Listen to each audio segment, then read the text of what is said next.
नमस्कार। आज हम देख रहे हैं भटकती आत्मा कहानी के कुछ हिस्से, खास तौर पर भाग 8, अंतिम दरवाजा। पिछला भाग हमें एक तहखाने के नीचे ले गया था, है ना? एक अजीब सी दुनिया। और अब ये नए अंश सीधे एक दरवाजे पर फोकस करते हैं, बहुत ही भयानक दरवाजा। तो चलिए देखते हैं कि ये अंश हमें क्या बताते हैं। कहानी का माहौल, तनाव और आगे क्या हो सकता है। वो हड्डियों वाला दरवाजा, उस पर बात करते हैं। तो स्रोत कहते हैं किशन एक सुरंग के बिल्कुल आखिर में पहुंचता है और वहां है एक दरवाजा, पर वो लोहे या लकड़ी का नहीं, वो हड्डियों का बना है। ये सोचना भी अजीब है। हाँ बिल्कुल, हड्डियों का दरवाजा। और स्रोत ये भी बताता है कि हल्की चरमराहट या चटकने जैसी आवाजें आ रही हैं, जैसे जैसे वो जिंदा हो। सच में। और उस पर ताला नहीं है। नहीं, ताला नहीं, उस पर एक इंसानी हाथ है। एक हाथ दरवाजे पे। हाँ, और वो बुरी तरह कांप रहा है।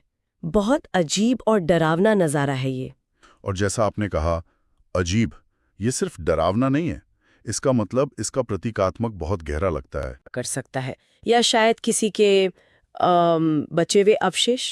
और वो हाथ, वो कांपता हुआ हाथ। वो हाथ, वो शायद किसी फंसी हुई आत्मा का संकेत है। स्रोत में ऐसा ही कुछ इशारा है, कोई वजूद जो दरवाजे से बंधा हुआ है, जो रोक रहा है। अच्छा।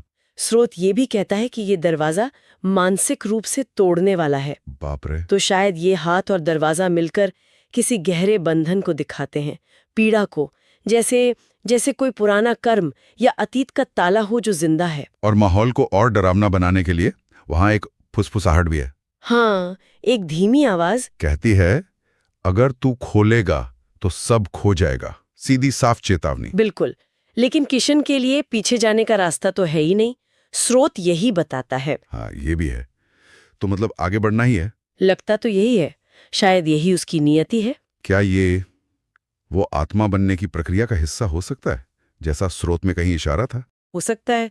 लगता है दरवाजा खोलना ही पड़ेगा, कोई चारा नहीं है उसके पास। और फिर दरवाजा खुलता है। हाँ, लेकिन कैसे? एक भयानक चीख के साथ। वाह। स्रोत कहता है कान फाड़ देने वाली चीख। उफ, वो चीख ही अपने आप में एक कहानी कह रही है, तनाव को और बढ़ा रही है।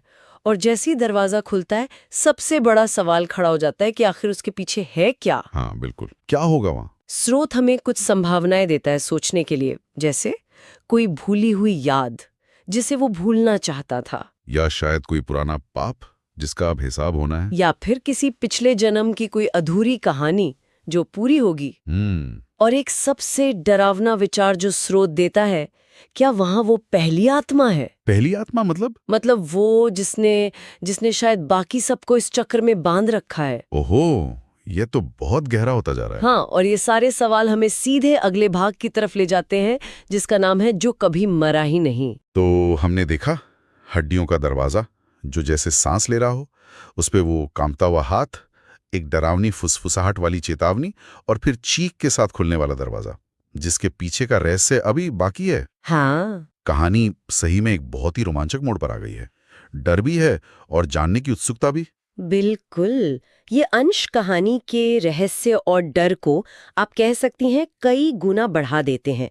ये सिर्फ अगले भाग के लिए बेचैनी नहीं जगाते, बल्कि हमें आत्मा, बंधन, कर्म, शायद अनंतता, ऐसे विषयों पर सोचने पर मजबूर करते हैं। हाँ, सही कहा। और खासकर वो अगला शीर्षक, जो कभी मरा ही नहीं, ये अपने आप में बहुत कुछ कहता है। किस शक्ति या किस तरह के अस्तित्व की बात हो रही है यहाँ। यहाँ एक और विचार आता है मन में। क्या हो अगर ये अंतिम दरवाजा असल में अंत हो ही ना? मतलब क्या ये किसी ऐसे चक्र का दरवाजा हो सकता है जिससे निकलना ही नामुमकिन हो, एक अंतहीन सिलसिला?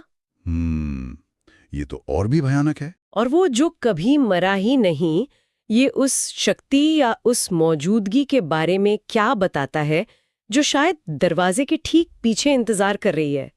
ये सवाल, ये यकीनन कहानी पढ़ने वालों के मन में